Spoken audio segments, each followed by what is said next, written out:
Happy Saturday, December 5th, everybody. It's Jamie Green, the Solar Queen, and welcome to today's episode of Kickstart Conversations, where I interview business owners, entrepreneurs, and side hustlers, and just learning how they got started and where they're at. So today's special episode, since I didn't go live yesterday, I have Cody Lewers, and he is a specialist in the luxury real estate market. So hang tight, I'll bring him right on.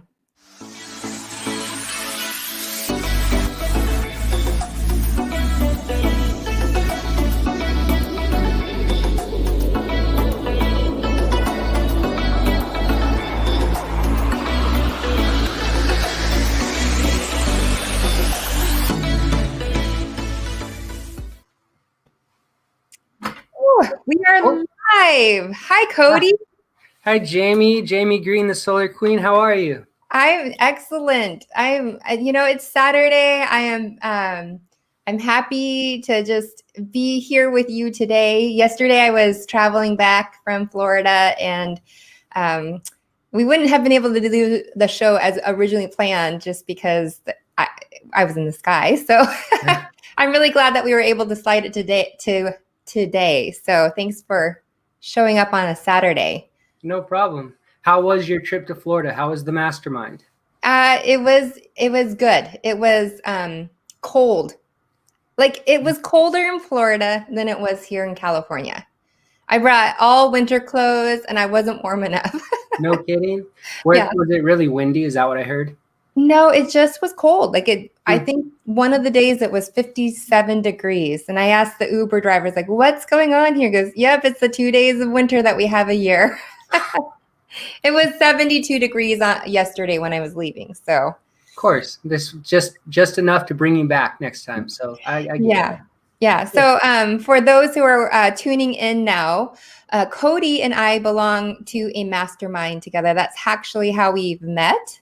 And we met a couple of months ago in person over in South Carolina, and Cody got to share more about what he does with real estate. So quickly, before we get into that, Cody, where are you from? Oh, I'm from Arizona. I'm actually a fourth generation Arizonian on both sides of my parents, right? Which is super rare because most people that live in Arizona are transplants. Which I don't have any angst against. All I have is just a little bit more history. So yeah. So Scottsdale, Phoenix area, is that where you live? That's right. Yeah, I was born and raised in Mesa, which is a couple minutes away from Scottsdale, where I live and work now. But it's all considered the East Valley or the Phoenix Valley, if you will. So it's gorgeous. I love the rock formations, or do you call them hills or mountains, or what do you call them? No, you said it right. 86% of the mountains here in Arizona are actually created from volcanic basalt. The rest is from either sandstone, which is very limited, or just a granite rock. So we have tons of rocks in Arizona, and I'll tell you how I got into real estate in a minute. But just kind of a segue with that is I used to pick people up for a big company I worked for at the airport, and they would come in from places like Illinois and New York, New Jersey, and they would say, I feel like I just landed on Mars. Like, where am I? So that's it's definitely evolved. Well, it's beautiful. As I had a quick layover in Phoenix, and I always like flying in. It's just such a surreal location to fly in. Especially, I grew up in Washington State, right. So we would fly in and we'd see Mount Rainier and we'd see all the greenery, but it's different. It's like red, kind of like red rock, or red and what is it called? Burnt, like terracotta color. Yeah, it is. It's terracotta. It's clay. Terracotta. We have a lot of clay in our soil. So yeah. So Cody, you are fourth generation on both sides, Arizona. On both sides. Did you go to college in Arizona too? Yeah, at Arizona State. Yeah, of course. Okay, there. Not the University of Arizona. Arizona State. Arizona State. So tell me and tell the audience how you got into real estate. And was real estate the only thing that you've done career-wise, or what led up to real estate? Cool. So while I was going to ASU, I was in the professional golf management program, which is in the business management school, but guided through the PGA of America.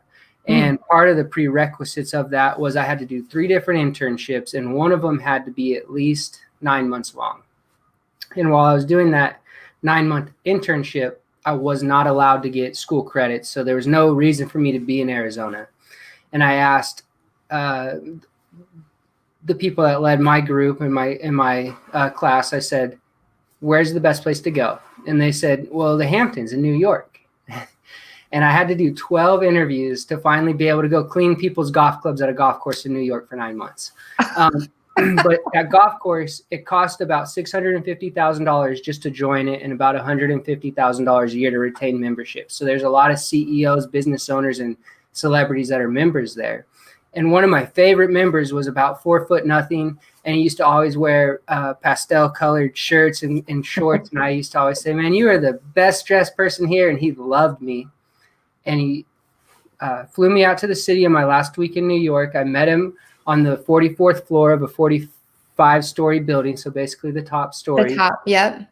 And he said, you know, you shouldn't be in the golf industry. You should be in real estate. And I have basically a 10-year plan for you, and it will help you out. And 3 days later, I got a call from Blackstone Capital, which is the largest private equity firm in the world. And they said, we're supposed to give you a job, or we're supposed to interview you and give you a job. We're supposed to interview you for a job. Yeah. So I said, okay, cool. And I started as an admin assistant for this company. I was the 23rd employee of this company. They owned about 180 homes. And 14 months later, I was the national director of compliance and managed over 5,000 superintendents. And we had bought in over $14 billion worth of property. Oh my goodness, Cody. Were you living in New York at that time, or did you come back to Phoenix? I was living in Arizona. Okay. I was a full-time student, and I was traveling to at least 4 states a week. Oh, so wait, did you say 16 billion or 15 billion in real estate holdings? 14.6. 14.6. What kind of portfolio is that like? Just to give everyone context, because that's a big number. Huge number. So first off, the type of properties those were distressed homes, and not necessarily distressed in terms of burnt or broken down, but distressed financially. So we were buying homes that were foreclosed on, were going to be foreclosed on, or were being auctioned off. The number came out to 48,000 homes. So we became the largest single family homeowners in America, and then eventually the world.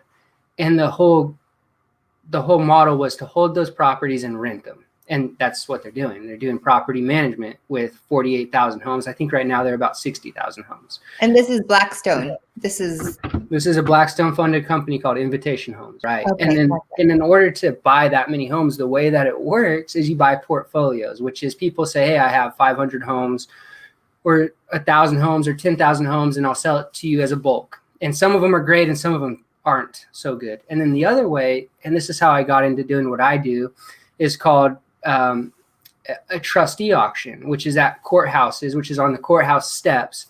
And so this was one of my most favorite experiences in my life. Is the first Tuesday of every month in Atlanta. It's called Super Tuesday, and they would fly us out there, and they would stuff my backpack full of cashier's checks made out to cash. I have somewhere between $12 and $15 million in my backpack, and they would say, go buy as many homes as you can.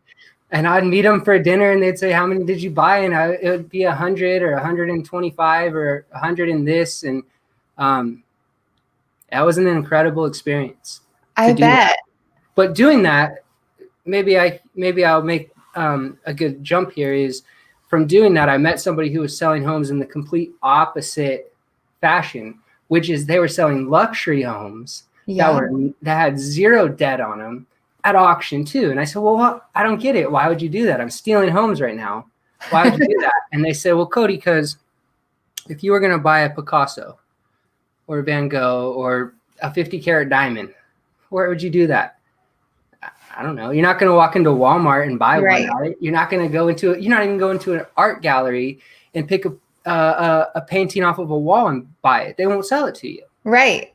They do an auction, and it's a closed auction or a quiet auction. They put people inside of a room that's about 10 feet by 10 feet, and they trade hands silently, which means essentially whoever has the most money in the pot at the end gets that artwork or that antiquity or that jewel, because it drives the price up. Mm-hmm. Nobody knows how much it's worth unless we're competing. And let me give you an example. Let's say it's just you and me, and there's one bottle of water left on Earth. How much is it worth? So life. I mean, so how much you have, right? Yeah, however much they have. Whatever you have in your pocket, right? At least it is to me. And that's exactly how you find the market value of something. And also that's how you drive the price up. Because if I'm the one with the water bottle, I might be asking too much. You might be asking too little, right? Right. Yeah. So that's JR. Hi, JR. JR says, hi, Jamie and Cody. Thanks for watching, JR.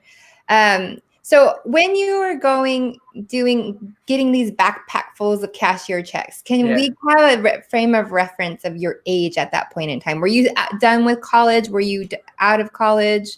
Oh no, I was 21 and 22 years old. And you're in there, they're just giving you these checks, and you're going to these auction houses, and you're buying up all these distressed properties or trustee sales. I've actually been to one before. I went to a trustee sale. It was actually at the house, and it was an auction. It was the first, I thought, how this just didn't feel right, because it's not the traditional way to buy a house. Right. But I had this limit that I wasn't going to get emotionally, revved up for it. I probably could have put a little bit more, not knowing what the real estate market's like now in Washington State. But, I was in my 20s going, I'm going to go buy a house at an auction for I think my cap was $250,000 or something. Did you end up buying?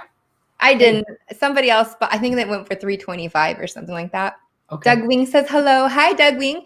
Doug is he's an real estate investor as well. So thanks for watching, Doug. And he's part of our mastermind.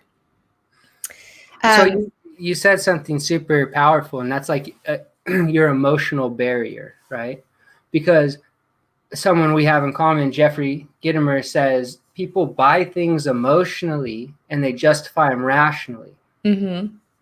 So the hardest part about being a realtor, about selling a home, whether you have a realtor or not, to be honest, is getting people to the door, especially right now, because I can see your photos, I can see your videos, I can see every detail and spec about your home online, right? Especially the people that put 100+ pictures out there. So why do I need to come see the actual property? Mm-hmm. Well, I think people need to feel the house. I think that they need to smell the house. I mean, as weird as that, especially if you're going to reside in the house. That's me as a buyer. I don't know as a realtor what. No, you're totally right. You're totally right. And as a realtor, I want you to come smell the house and figure it out. But my question is how do I get you to come see the house? Because you just looked at 50 other homes that kind of all look the same. They all have 4 walls and a roof. How do I get you to come see my home? You got to make it sparkle and pedazz and make it look really awesome and like the best on the block, right? What? No. Well, yeah, for sure. 100%. I would love that. But what if it was a $1 million home and you could buy it for $500,000? Would you want to see that? If I could buy it for $500,000? Yeah. Sure. I'd go see that house. For sure. Or like a $5 million home and you could buy it for $1 million. For sure. You want to go see it, right? For sure. This is my cousin, Josh, up in Washington. He does real estate flipping, I believe, up in Washington. Oh. Hey, Josh, what part of Washington?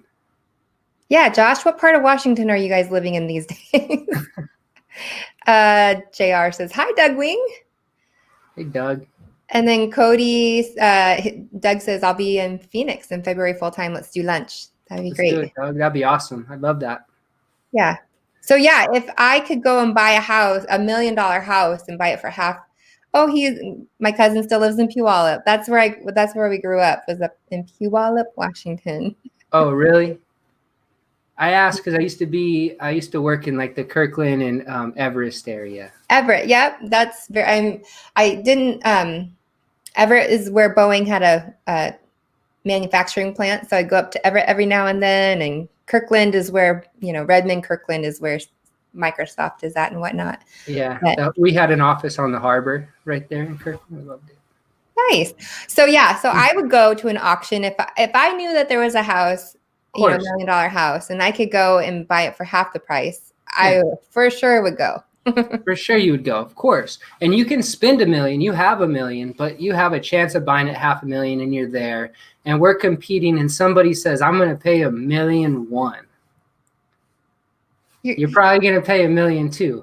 Yeah. Because are you going to really let a house go that you really, really want for you what? want it. You want it. You wouldn't. And so that's my allure of it from a seller's perspective. And as a seller's agent is we get to drive the price up, because if you aren't competing up, you are negotiating down, and that's just the facts. Yeah. But number two is a lot of sellers, to be honest with you, are unrealistic to the price expectations of the market. So they might only have a $2 million house and they want $4 million. I mean, I've never met a seller who has a $2 million house and said, just sell it for $1 million. I've never been in that situation. So housing prices are highest in the state up there in the Kirkland, Bellevue, Redmond area. Oh, no kidding. Same out here. I can't believe what's happening to the market. It's almost unexplainable. That's awesome to hear, though. Yeah. My second oldest son lives in Puyallup. Oh, what a small town. And I think, it's Puyallup, Washington. It's just like it used to be this, not a cow town, but a little. I'm Googling it right now. I'm not even sure where that's at. Puyallup, it's south of Seattle, east of Tacoma, north of Olympia. Now I see it. Here's Tacoma on the map. I got you. Puyallup, Washington. Interesting. Cool. Well, So so people, when they go and sell their houses, they're always going to think that what they have is worth more than what it is. Of course. Right? But really, it's the buyers out there on the market that are going to really determine. My cousin says that's where the state fair is. That's right. I grew up going to the state fair. They always had great concert series. The elephant ears and the earthquake burgers were delicious. Ooh, Doug knows. Yes, Doug says they have an amazing fair there. I think Doug has actually taken the little giant ladder and had an exhibitor booth at the Puyallup Fair, because it's huge. Like, it's a 3-week long fair. 3 weeks long. That's cool. Yeah. So, the buyers come in and they're really going to determine the price or the value that they see, in front of them. 100%. And that's the market. And so that's basically where I hang my hat, is that if you can't agree with me that and by the way, I should mention, during the way that I market homes is I advertise the homes for 45 to 60 days based on the price, the location, and the size of the home. Mm-hmm. In the midst of that 45 to 60 day marketing period, we're going to show the home for 4 weekends. So only on Saturdays and Sundays between basically 12 and 3, depending on the area, but 12 and 3 is the hot spot. And I do that because I don't want everyone just to call me and say I'm an hour away and I'm going to see it on Wednesday at this time. No. The seller is going to dictate this one. We're going to show the house on Saturday and Sunday between 12 and 3. And if you really want the home, you can show up. And what happens is within a 4-week period, we tend to have somewhere between 250 to 300 showings, physical showings.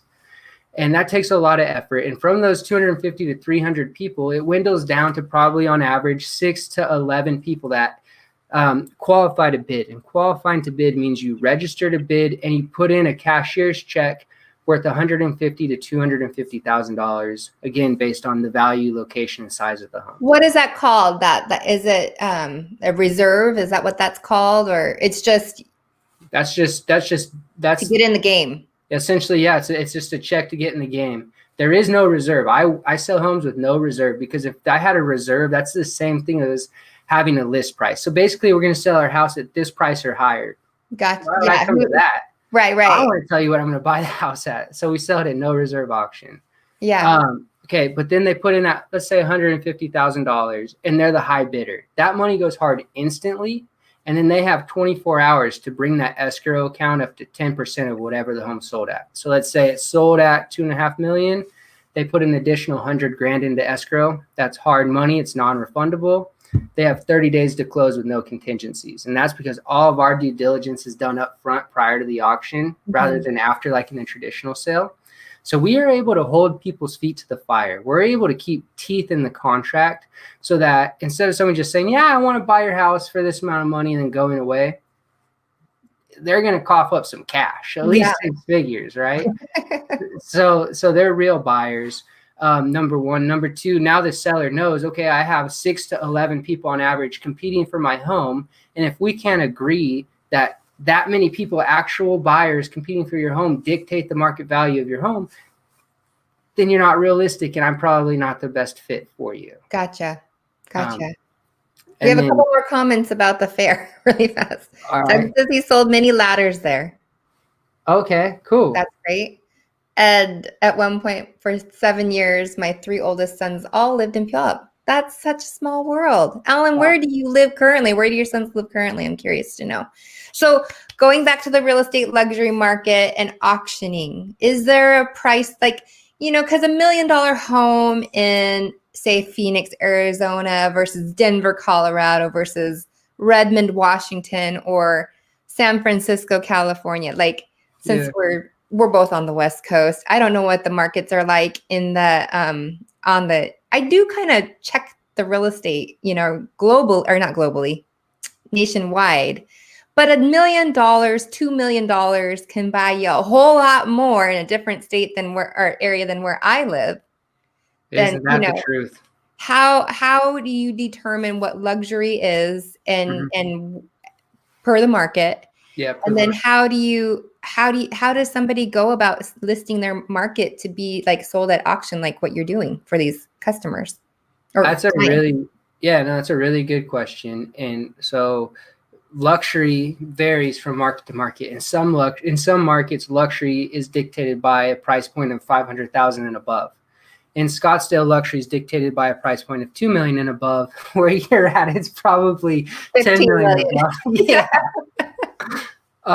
So it is totally dependent. But here's the deal: is numbers are numbers. So we can figure those out and determine if it's a good fit or not for you.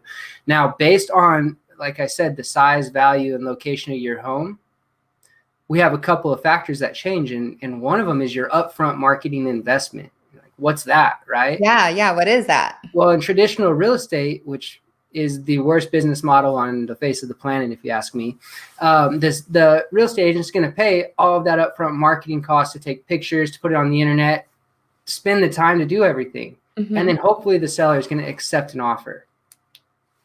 In my game, in my world, my seller puts up an upfront marketing investment that's used to market their home. That's it. Bare bones cost could be anywhere between $40,000 to $80,000. I've done one that was $95,000. For marketing. Or marketing budget alone. For marketing. And that's how you get into places like DuPont Registry, Jet Set Magazine, Mansions Global, a lot of our high level marketing. Yeah, that's right. And we do that digitally and we do it physically. So that's kind of how that works. But then why would somebody do that? Well, number one, because the average carrying cost for a luxury home is $60,000 a year. What is carrying cost? What does that mean?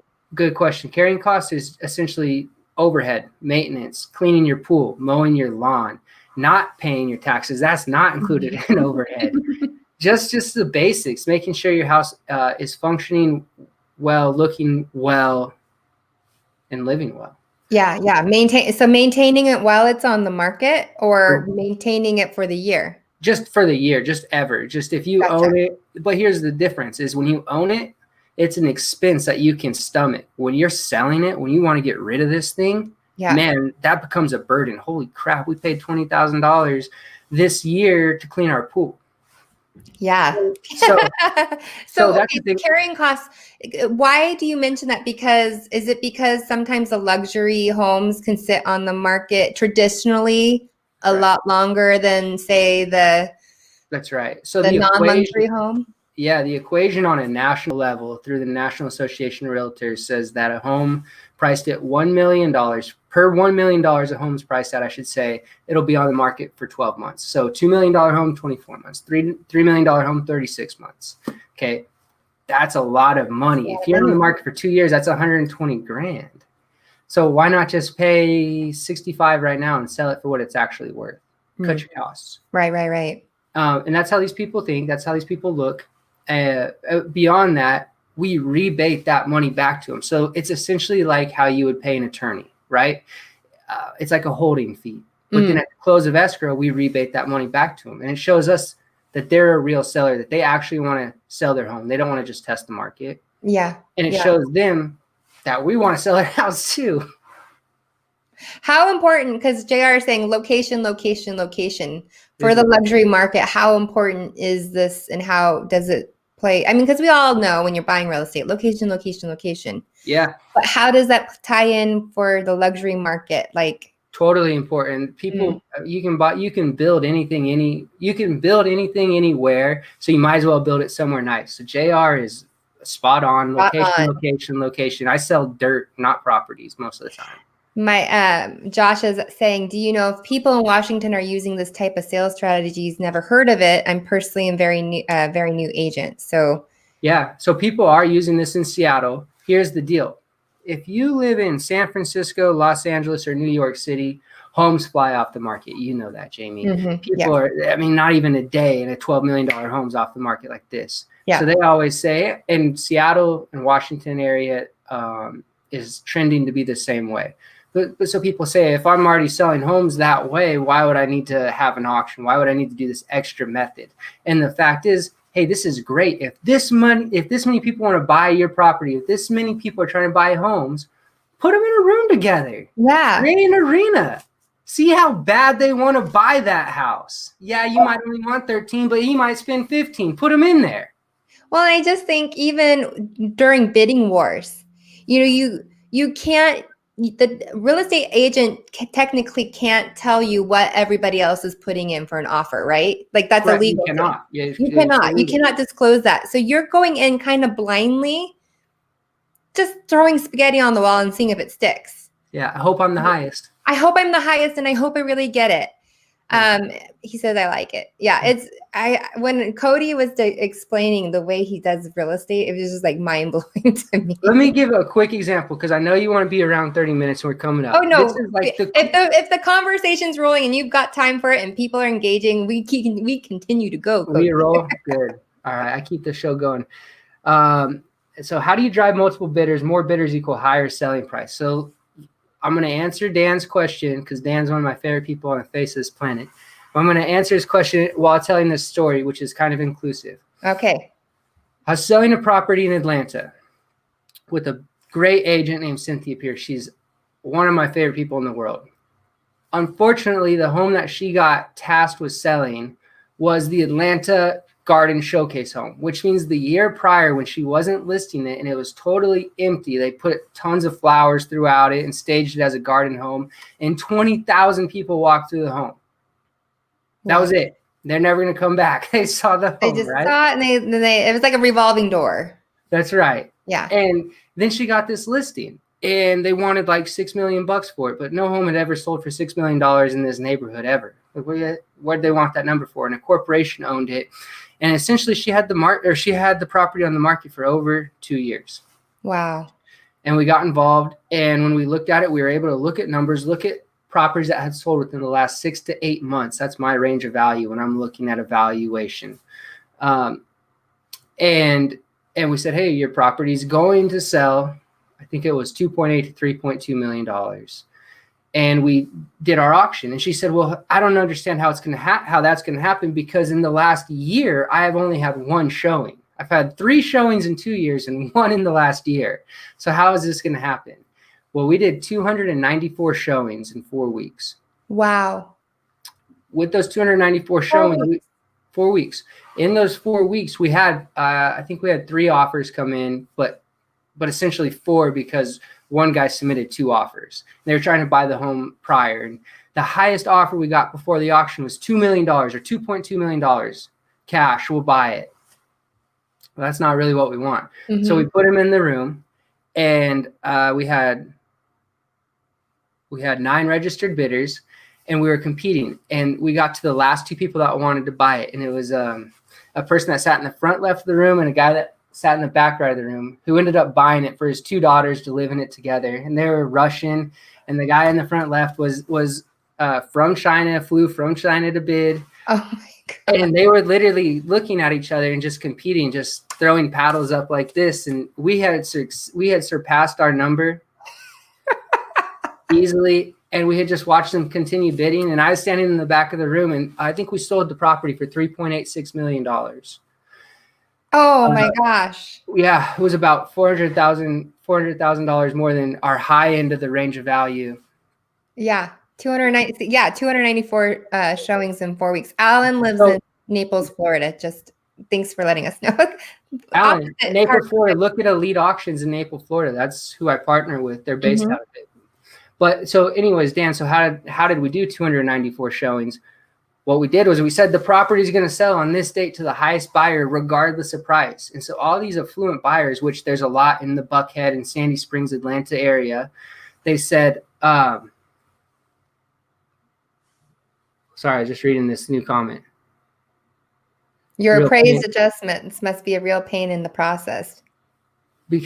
Through the tax appraisals, yeah, we have a lot of homestead exemptions and things like that pop up.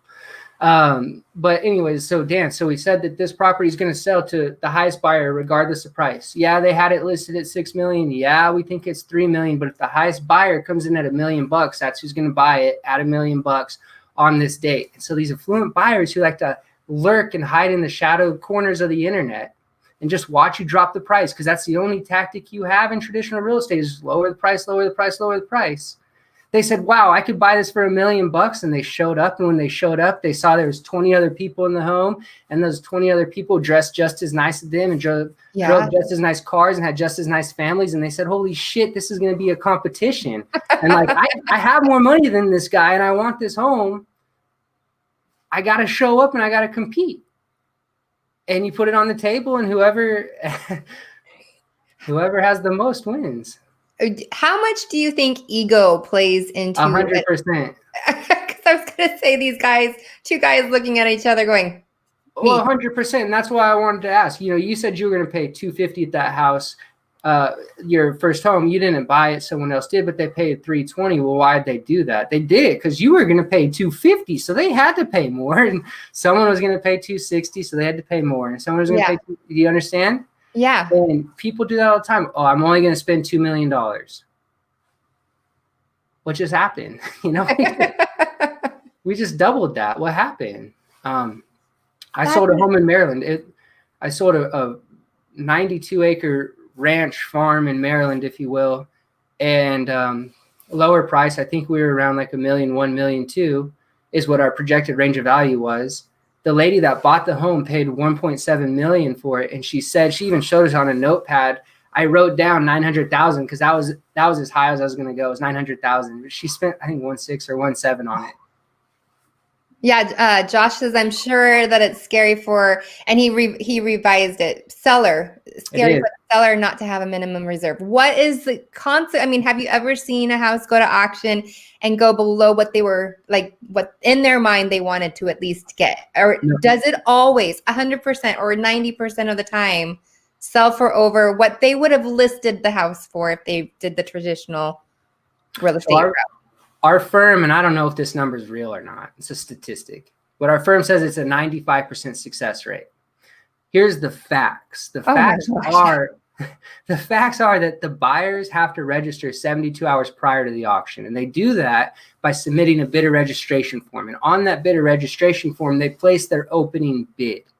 Their opening bid tends to be somewhere between 50 and 60% of the price they're actually going to go to. Anyways, when we have a handful of these bidder registration packets, we're able to essentially decipher within a 5 to 10% range what that house is going to sell for. So at the beginning of the whole process, I say, hey, Jamie, your house will sell between $3 and $3.5 million, and I'll have a better number 3 days before the auction. 72 hours before the auction, I say, hey, Jamie, it looks like it's going to sell for $2.7 to $2.9 million. Do you want to sell it? Or I say, hey, Jamie, it looks like it's going to sell for $3.6 to $3.9. Like, ready? So they kind of have this, they have a time period where they can say, they can Well, they have that 72-hour heads up. And here's the benefit of that is now you say, well, Cody, I really wanted 3 million and you're only looking at 2.7 to 2.8, you know, what do we do? Well, we call the people that we know want to buy the home because they registered to bid, and we say, hey, it looks like we're not going to go to auction. So if you really want this house, place your best and highest offer in an actual offer. And you get 3 or 4 offers, and you play what I call fiscal leapfrog. And what that is you call the person has the lowest offer, and you say, hey, there's people that have higher offers than you. This is because it's not a traditional listing. So you can, they can go back and forth and tell them, this is what it's looking like. Yeah, and this is fully legal because I'm not saying that somebody has an offer in it. Yeah, 2.78 million. I'm just saying someone has a higher offer than you. Do you want to increase your offer or not? And they might say, well, what's it need to be at? And I can say it needs to be above $3 million. And I'll do that. And I'll do it until people start hanging up on me and telling me to jump off a cliff. And as soon as I know I'm at the top number, I don't know what the ceiling might be for the buyer. Exactly. If somebody says, yeah, I'll go 2.7, I say, if someone has a higher offer, are you in or are you out? And they say, I'm out. Well, that was it. They're 2.7. But if they say, yeah, I'll go, how high do I need to go? This is kind of like the stock market too, with the market makers, you know, putting out the bids and the offers and the spread and what people are willing to buy the stock at or sell the stock at. It's 100. It's the same thing. I mean, it goes back to the water bottle concept. I bought the bottle for $1. If I need money, I'll sell it for 50 cents. But if I'm trying to make it, I'll sell it to you for $2. You know, where are we at? Yeah. Or the side, like that is a perfect example of, you know, you go to a baseball, when we all could go to baseball games. Right. You see the hustlers going out there with their ice chests, and they've got water bottles in there. They've got peanut and candy bars and the sunflower seeds. You know, they went to Costco or Sam's Club. They bought it at wholesale. They're going to sell it to the people walking in for 4 or 5 times more than what they paid. Take that one step further. Take that one step further. Now this guy has 1 beer left. I have 1 beer left. There's one beer in the stadium. How much are you paying for it? $100. I'm buying a $100 beer right now because I want to drink it, right? Yeah. 100%. We have a couple of questions. Okay. What percentage of expats bidders are participating in your listings? China, Europe, South America, the majors. What do you? Really good question. How many out-of-country buyers do we have? Russia's a big out-of-country buyer. China's a big out-of-country buyer. Those are where I'd say my most 2 are. I have one buyer in Texas that came from Africa who always comes to my auctions there. But I'd say mostly from Russia or from China, but the percentage is probably lower than 30%. And the facts is because real estate's a whole lot like a car accident.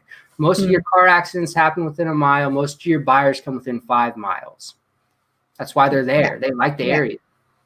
Josh says it's very interesting. So you only take it to auction with the right buyer environment created. Yep. And why is that, Jamie? Because people love to buy and hate to be sold. That's right. Do you cooperate with other realtors in the process, or is this an exclusive listing? Oh, I love getting exclusive listings because it means my commission rate goes up. But most of the time I'm working with cooperating agents because agents spend $35,000 to $45,000 of their own money marketing a home for a year and a half. And then their seller says, hey, you have a month left and I'm cutting your deal. And they're saying, shh. Yeah. I get my money and my time back. And then how do I do it? Hey, Cody, what's the trick? Well, this is how you do it. You let me talk to your seller and I'll make it work. Alan says, wow, this is very interesting. It is very interesting. It's very fascinating. So when did you first start doing luxury auction sales? What was it like getting your first listing? 2015. It was the scariest thing in my life. My mentor at the time, still mentor, I suppose, but my boss at the time, his name was Maverick Cummins. Maverick, what a cool name. He taught me a whole lot, but the thing he taught me the most was he was a magician and he was a performer. And again, another thing that I think you and I have in common is we hear this, but he would perform everything he said. He didn't present anything. He performed everything. Yeah. And he taught me how to master my script, but turn it into a conversation. He taught me how to stick to my facts, stick to my guns, and I did that. I remember I was shaking in my boots, and the deal I sold to a guy who makes more than 85% of the bumpers in the world is produced from him in Michigan. And I sold a property for him that was a little over 100 acres and had the most saguaro cactuses on it than any other property in the world. Wow. It was pretty interesting. That was scary, but even a better story to that is the way I met my wife. I know this is a great story. I met my wife from selling her parents' house, and her stepfather is 6'10", 6'11". He's gigantic, and he's very type A personality. And for those who don't have, it's so interesting because you don't realize how, the proportion of people's sizes on the internet. But Cody is a pretty tall guy. Oh, yeah, I lost you. What'd you say? Oh, I said, for those who, you see just from here up on the internet, right? Can you? I can't hear you. You can't hear me? For those who are watching, type in a 1 if you can hear me. Please, if anybody else is watching, type in a 1 if you can hear me, because Cody has lost my volume. Oh no. Well, okay. So while people, I know you can't hear me, Cody. Someone who's watching, please type in a 1 to let me know if you can hear me. Okay, JR can hear me. Can you hear me now, Cody? Dan can hear me. If anybody else is watching, type in a 1 if you can hear me, because Cody has lost my volume. Oh, that's so funny. Jamie, can you hear me? I can hear you. Can you hear me? Oh no! He just muted himself. Unmute the mic. Sorry. Can you hear me now? Okay. Here's what we're gonna do. Hold on. Okay. He'll come back in. Cody, I'll go on with the story. So Cody is a really tall man himself. He's pretty tall. So when he says his father-in-law is really tall, that is why he's already a tall man himself. So let's see if let's add him. He's back. Sorry, I don't know what happened. I lost your voice. Here now? Yeah, I can hear you. Okay, great. Sorry about that. So I was just saying to everyone that when you say your father-in-law is really tall, or at this point in time, your future father-in-law is really tall, I was saying you're a tall person yourself. Thank you. I'm not. Thank you. Anyway, he's very tall and intimidating, and he's a great friend of mine, so I can say that now. But I knew what the value of his home was, and I told him what it was, and he said, I'm not going to sell my home for anything less than X, and X was much more than what I told him his home was worth. And I said, well, then you're going to have to find another real estate agent. And he said, well, why? And I said, because that's not how much your home's worth. Your home's worth this. And he said, I'm hiring you. And the only reason I'm hiring you is because every other real estate agent I said, I'm not going to sell it for less than this for, they all said, no problem, we'll do it. But I know it's a pie in the sky number, and you're honest, and you're telling me. And I said, well, it's because it's a waste of my time and money if I come here for 4 weeks and don't sell your house. Yeah. I'm here to do a job. I'm here to sell the home. That's why I'm here. I don't understand the philosophy of stacking your portfolio with a bunch of $5 million homes if you can't sell them. Right, right. And Dan, you asked me how many homes of those have solar. I honestly don't know. That's a great question. But I did just help a friend of mine who's a veteran buy a bunch of land, about 700 acres in Arizona. And he bought it from a solar company, a small solar company, but he dedicated like 25 acres back to them to create a solar farm there. In conjunction, he gets to use their power. So I thought that was a pretty sweet That is awesome. Yeah. Yeah. That's cool. So, okay, so you helped your father-in-law buy the house. I mean, sell the house. Sell the house. And then, and so, I mean, this is just such an interesting concept for so many people. So what percentage of the market that's being sold through auction in the way that you described it, what would you say is the percentage? And can North sold that way? Very few. Like maybe 2%, 3%, 5%? I think you're close. I think 2 or 3 is good. I thought you were going to say like 10. I was going to say no way, but yeah, maybe 2. Well, one, because the luxury market is in its own category, but there's plenty of luxury homes out on the tons of them. Desperate and broke agents ruin the market for honest practitioners. Would you agree with that? Oh my gosh, 100%, 100%. The other problem is people in California, Jamie. Gosh, agent will sell a $5 million home, make 150 grand, and go on vacation for 4 months. All I wanted to do is pick his phone up, but he's in Fiji or something, and I hate that. I'm just kidding. I would do the same thing. No, it's ridiculous. It's just that the market prices in the different regions of the country are insane to me. Oh my God, It's insane. But So yeah, so desperate and broke agents, 100%, and then and the reason for that is a couple, but on the lines that I was saying is, I might really be able to sell your home. I might really be able to help you, but somebody told you that they could sell it for 50 grand more, and that seems awesome, but they can't, and they won't, and it's just going to waste your time, and that's I think what ruins the market. Yeah. So out of these sellers, do you see any repeat business? Say, like, what's the cycle for owning a luxury home?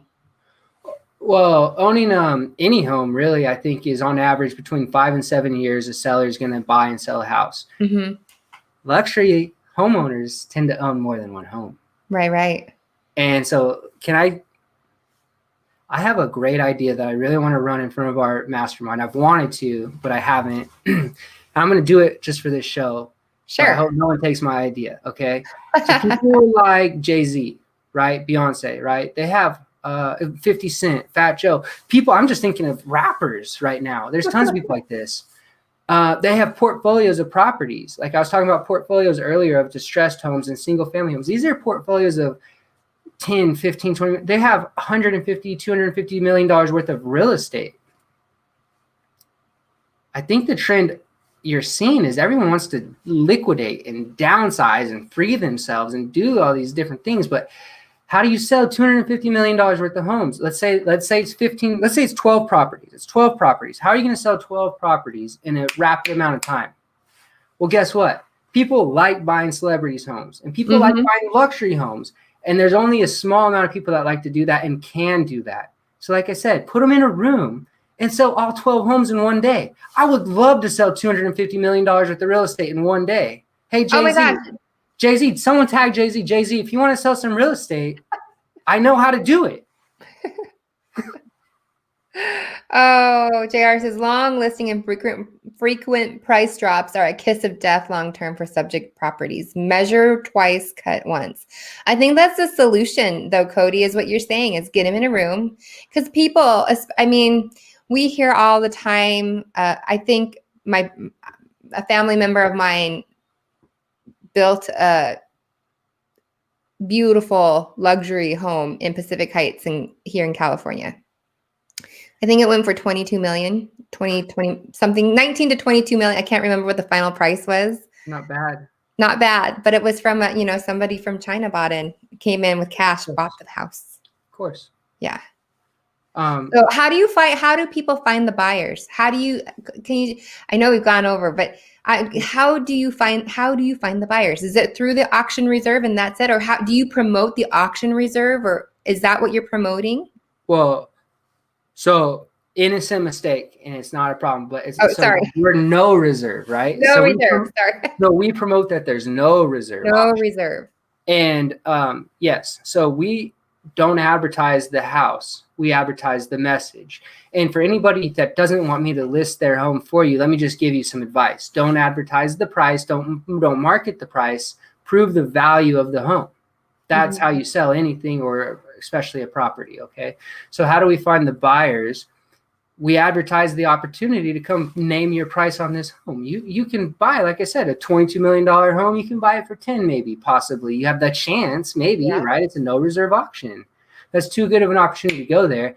And now people, especially since the advent of the internet, they have all the information at their fingertips. They know what's for sale. They know what they like. And so no longer are realtors relevant. I'll be honest with you. Realtors are like travel agents. We're history. Well, there's so many. There are so many real estate agents. And they're irrelevant because you can go to Zillow and find the same thing. You don't need me to send you a list of 10 homes that fit your criteria. Go type your criteria into Google. You're going to find your homes. Real estate agents are irrelevant. And that's just the facts. You know, people haven't caught on to that yet, but it is. So we don't sell homes, we sell the marketing. And so buyers say, hey, oh my gosh, I could get this deal. And they send it to their real estate agent and they say, will you take me to this home? I would say 70 to 75% of our people that come to properties are either unrepresented or dictated the representation and said, this is where we're going. Gotcha. Because Jamie, agents hate working with us. Listing agents don't like working with us because they think that we're taking their job away from them. In fact, we're not. We're partnering. But that's another conversation. And buyers agents think we're lying to them because they've never done this, and it's weird. And if I've never heard of it, it must not be real. Yeah. Or it's such a foreign concept. They're not. They haven't heard of it, so they're skeptical of it, perhaps. So JR says, are you using premium Chinese Russian media or just on blue chip stateside to market properties? So good question. We are all over, but we have a program that essentially is a syndicate that syndicates to Russian, Chinese, Japanese, Korean, all of our other markets. So anything that I type and market here will be syndicated to any of our foreign partners and any of our markets in those foreign regions. Are other parts of the country with, I think of Singapore, although Singapore is an interesting market, or some of these luxury markets that are in different, like Dubai, or where are some other luxury markets that I think of? Dubai, Hong Kong. Hong Kong. Yep, Hong Kong. People love New York because they haven't been to Hong Kong yet. Hong Kong that's an incredible city, and if you haven't been to Hong Kong, at some point in time you're going to have to go. But I do want to go to Dubai someday. I hear it's pretty amazing. But is this a common practice of buying and selling real estate in other parts of the world? Yes, it is. That's a great question. So here in America it is very uncommon, but when you leave the States, what we call traditional real estate is very untraditional there. What we think is very untraditional is traditional. Does that make sense?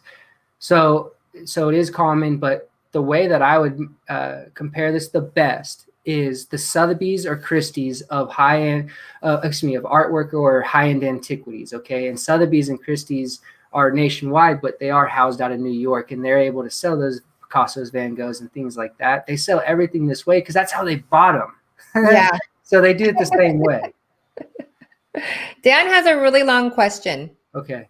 So if you have a house on the market for 6 months for a carrying cost of $5,000 to $10,000 a month, and again, carrying cost is everything to maintain or to just make your house stay functioning. Watering your grass. Yeah. All At the end of the month, 6 months, it doesn't sell because you are marketing it on a dream of a $50,000 or more per listing price, risking $30,000 to $60,000 to get 50 and then not getting it. Oh, it's not a question. It's just he's doing math.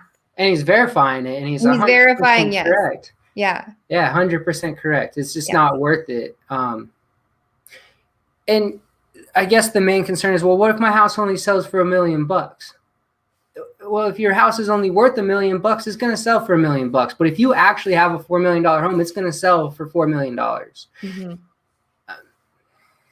Yeah. Would this type of auction market work for typical homes, or for our house right now? I mean, it's ridiculous. My cousin in Washington might, crap his pants if he heard how much we bought our house for here in California and what it's worth now if we were to sell it. If a buyer came in and said, yeah, I'll validate the value of the house. Yeah. But what was it? 7 years ago, we bought our house for $590,000. Yeah. And I just got a market report saying your house is worth $920,000. You doubled up. That's the goal. That's awesome. But the thing is, Cody, is what I'm saying, if my cousin's still watching, this house, maybe in Puyallup or in other parts of Washington, not Redmond or Kirkland, might go for $400,000. Maybe, I don't know. But, It's all relative to the location again. But for a typical house that is the majority of on Zillow or Redfin or Realtor.com or Trulia, that the majority of people are out looking for homes. I mean, would this auction market work great. for? It would be great, and it breaks my heart, Jamie, every day, because I do sell homes. This is my focus. This is what I love. But I also put food on my table by helping investors, friends, family, whatever, do day-to-day transactions. I just sold a $530,000 property in Texas. You know, I do things like that. And what hurts my heart is when I call people and they say, well, we already got an offer. So you don't want my offer? Is that what you're telling me? Well, yeah, because we already have an offer. But I'll get my person to offer more money. Yeah, we already have an offer. Wait, are you forgetting how we get paid? We get paid off of the price of the sell. The more the offer, the more we get paid. Why are you telling me you don't want my offer? I don't understand it. It breaks my heart. And in Scottsdale, for example, where I live, oh my God, if you're listed under $900,000, that house is selling in 2 hours or less, if it even gets on the market. So I just want to ask everybody, why are we not saying, hey, let's compete? Yeah. Figure out how much this house is really worth. My cousin said, he says his average sale price is $389. I would say that's probably, I mean, that's a great market. So Josh, you're first-time home buyers, probably a lot of first-time home buyers, and they're having a hard time because inventory's low. They're competing. They don't know what to do. Put them in a room. Let's see who has the highest pre-qual. Let's see who can buy this house. Dan says the purchaser sets the price on the seller, but multiple bidders buy on emotion, not on analysis. Again, going into the room. Put him in the room. Right. He wants to up that number, though. Up the number, Josh. Everyone will be happy. Cody, you're awesome at presenting those things. And Jamie, thanks to you and your cute kids for hitting the ice cream. Yes, they. When I was on JR's show a couple of weeks ago, and my kids came in. This is Saturday, so my husband took them over to go play on the playground before the lockdown happens again here in California. It's crazy. So Cody, are you ready for that to happen? Like they're talking about it? Oh my gosh. Yeah. I mean, they're preemptively shutting down counties. So I actually went to Costco and it was so crowded and packed and everything was all the, toilet paper, paper towels, and it was all gone again. So it's looking like it's going to be another 3 weeks, the stay-at-home order. So my husband's going golfing tomorrow. Get it in. Get it in. There you go. Get it in while he can. So Cody, we are butting up against the hour. If anybody wants to reach out to you, here's to Cody. If you want to reach out to Cody, you can reach him at Cody at PDQ Realtors, which stands for Pretty Darn Quick. Because that's that's how you want to sell homes, is Pretty Darn Quick. And that's his website. So Josh, if you have questions and you want to introduce this way of selling in the market up there, you should probably talk to Cody. He could probably give you some tips, or anyone else who's watching who might have a luxury property in your area. Cody, you can sell houses in all 50 states or in multiple states? Yeah. I've sold homes in 27 states in the country and 2 countries outside of the United States. So just shoot me an address. I'll tell you if I can do it or not. Yeah. Why would you not? Why would you not go and put people in a room and bid the price up? Right. And also just keep your eyes towards our technology that we're rolling out, which is essentially going to be transparent online bidding. So our room is going to become virtual because of what we're dealing with right now. But that's incredible. Yeah. Okay. Well, Cody, I really appreciate you coming on to today's show. Likewise. And sharing this mind-blowing concept and way of selling and buying real estate. It's just so fascinating. It is awesome. It's so fun to learn how people got started in their industry or what they're doing for their profession or business, and what the journey was like that story of you going and they said BlackRock's, or is it Blackstone? A Blackstone Capital, yeah. Calling you and saying, we're supposed to interview you. Like Yeah. that just doesn't happen. That's just insane. All because of you starting a job with the golf course, right? Yeah, cleaning golf clubs. How do you sell in all 50 states without being licensed and all? Cooperating brokers. So, for example, I'm not licensed anymore in Washington. But if you had a property that you wanted to sell with me, you would retain the listing, you would retain your full commission, and then the auction company gets paid by the buyers. So we actually do that by charging a buyer's premium. So let's say it's a $2 million home and the hammer falls at $2 million. The auctioneer says sold $2 million. It actually records at $2.2 million, and that extra $200,000 comes to me. Sweet. Yeah. Sweet. So reach out to Cody at pdqrealtors.com. Sit tight. I'm gonna take you off the screen and share with what's happening next Friday. Cool. So thank you, Cody, again. I love this story. I mean, this is so much more. I didn't know all this stuff. So thank you for sharing. So